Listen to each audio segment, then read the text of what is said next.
Hello বন্ধুরা, আমরা রং খেলতে যাচ্ছি মায়ের বাড়িতে। তো দেখুন বাবা কি সুন্দর লাগছে মুখটা। কিছুক্ষণ পর আমিও ভুল হয়ে যাবো। দেখুন বাচ্চাদেরকে রং লাগানো শুরু করে দিয়েছি আমি।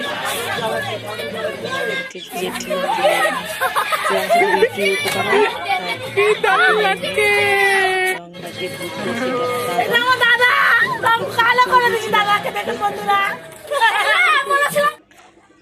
হ্যালো বন্ধুরা, মাকে রং লাগাতে খুব ভালো করে রং লাগাই আমি প্রতি বছর।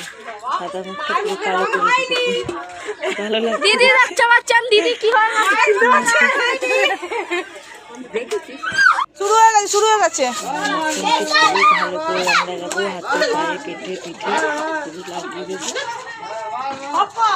তো কেমন লাগলো জানাবেন ভিডিওটা। আমি খুব রং খেলতে ভালোবাসি, তাই জন্যই ভিডিওটা খুব রং খেলার ভিডিও। টাটা বন্ধুরা।